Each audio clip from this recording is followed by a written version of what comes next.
Okay. Do you want to take this one as well? Because it's Andy B in the world. Yeah, man. So this was released on the 17th of January on Pookout Records and is also available on Andy B's Bandcamp page. It contains 14 songs and is the brainchild of Andy Baker, who spent 4 years travelling across the globe to meet and record with over 172 different artists, including members from Real Big Fish, Less Than Jake, Hasty Dixie, and many, many more.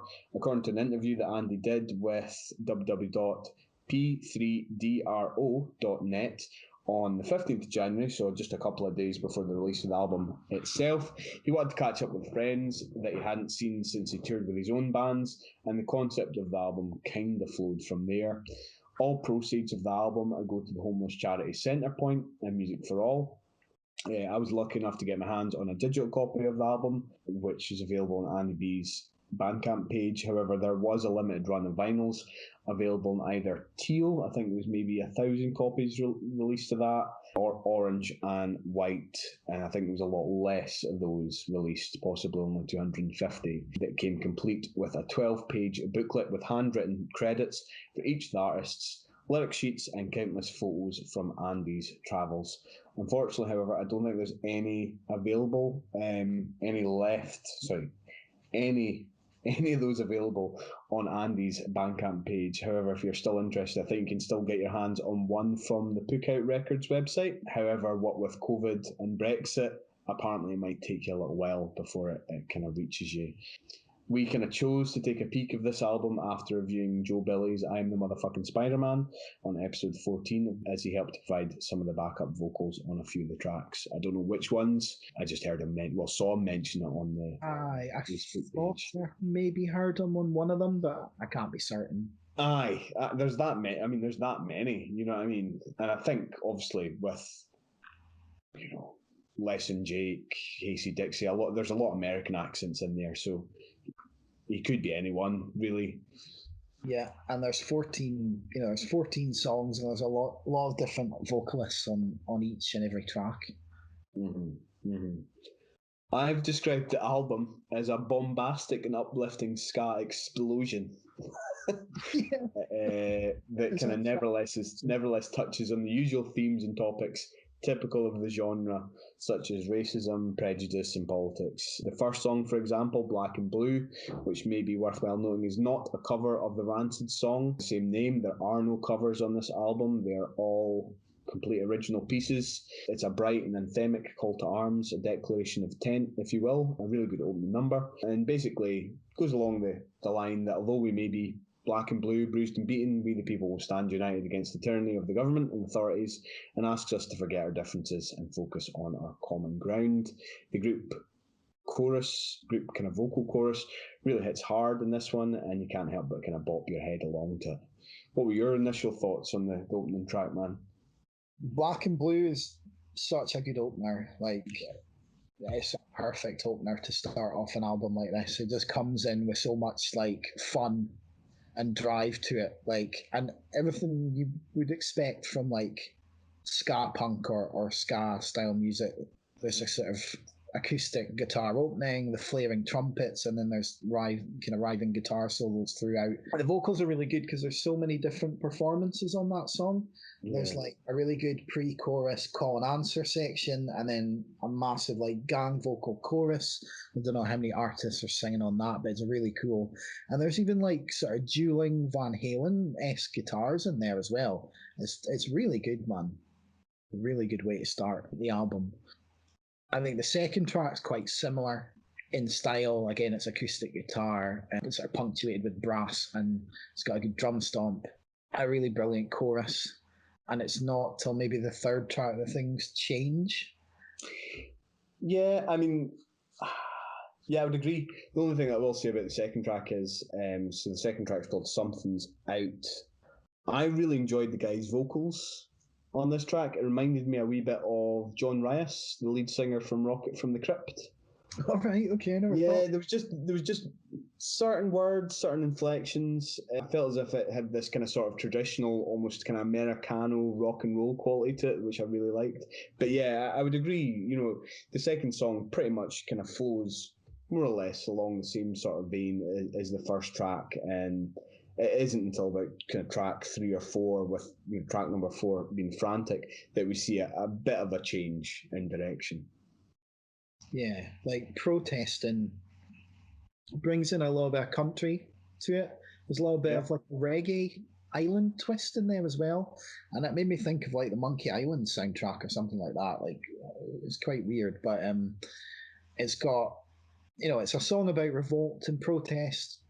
It's really catchy. It's maybe a little cheesy at times, but it's got that really good like jump up and protest section. That's really good. It doesn't get used a whole lot, which is a shame, but it's pretty good.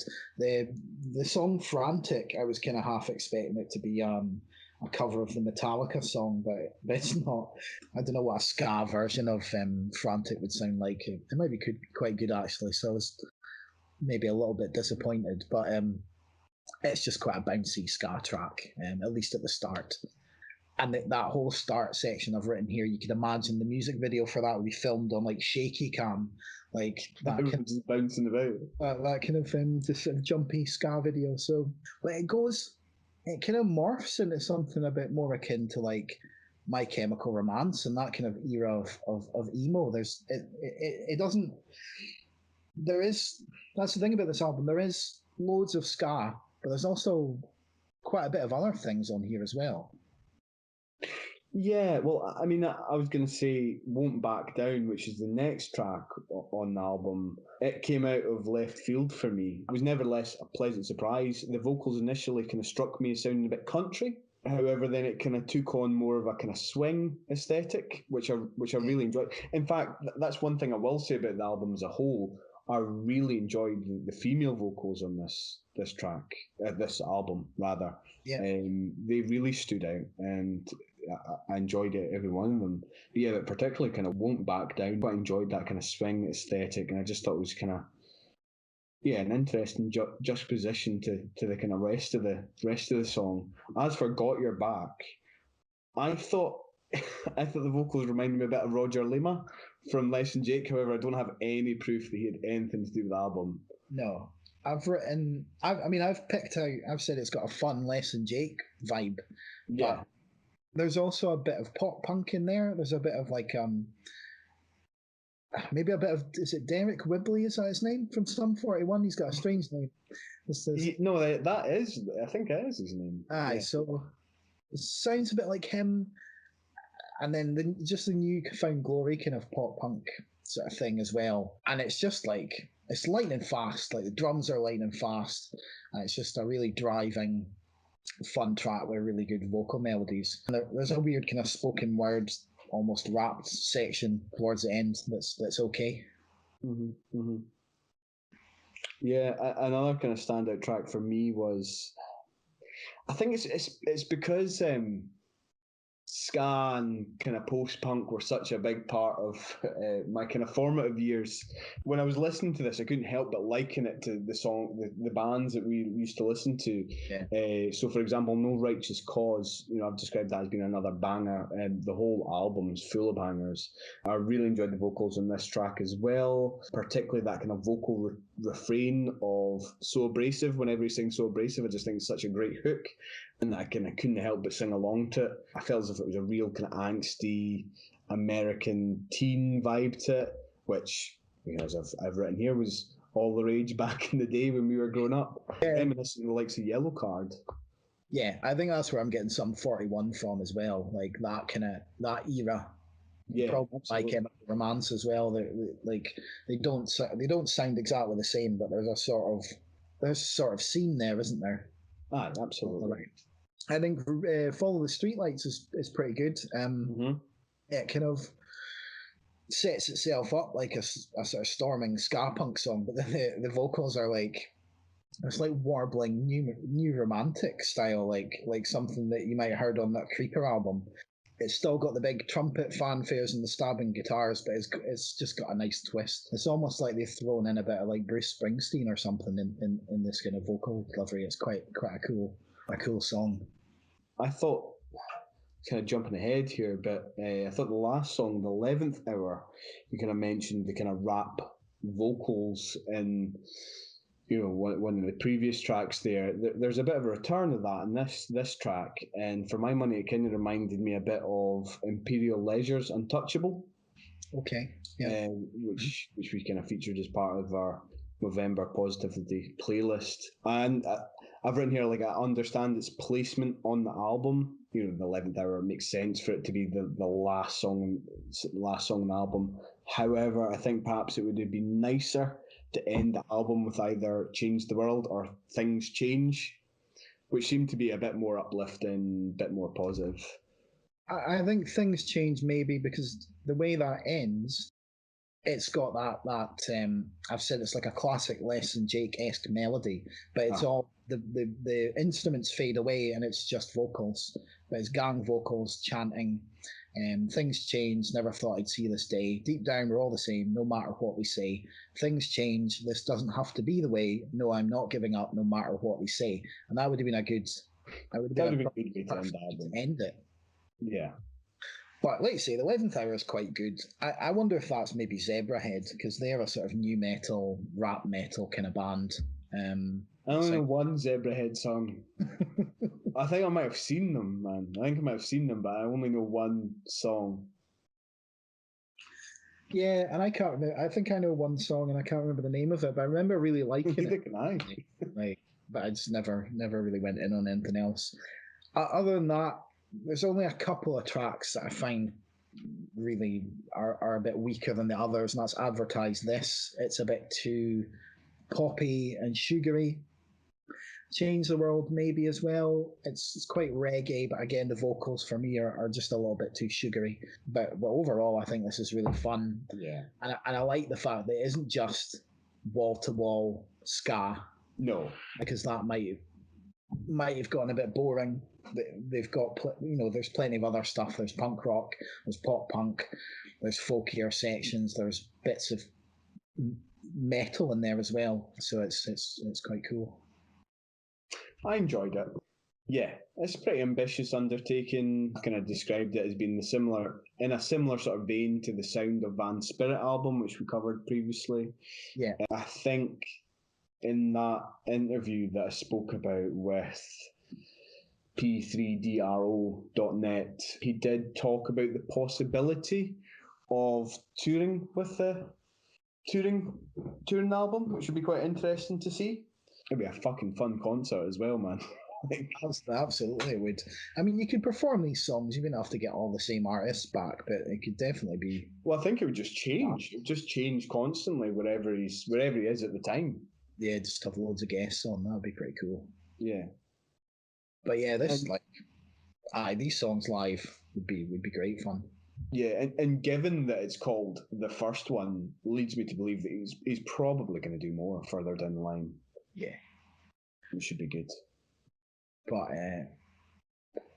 it's a big undertaking. So. Absolutely. Especially the now. Where it's a bit unsafe to travel. But yeah. Hopefully in the next wee while things will get back up and running. Cool. I gave this an 8. Yeah, man, I was the same. 8 out of 10. If you're a fan of all those bands that we talked about previously, Yellow Card, Sum 41, My Chemical Romance, Less Than Jake, Real Big Fish, Sponge, Casey Dixie, not so much. I mean, I don't know where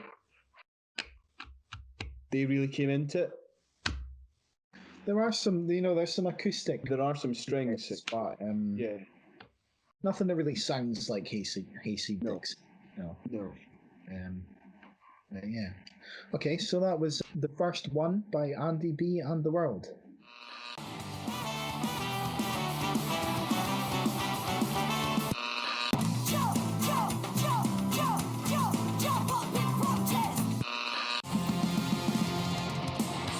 Angry man in angry time. Hey, we won't back down. Gotta get up and stand our ground right now.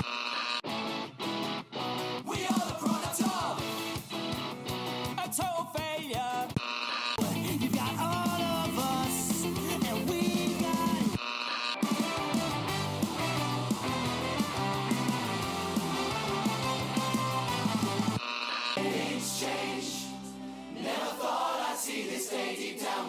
same.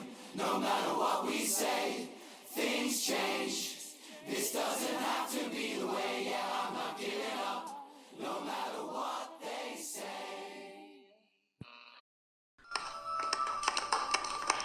It's not finished. It's finished.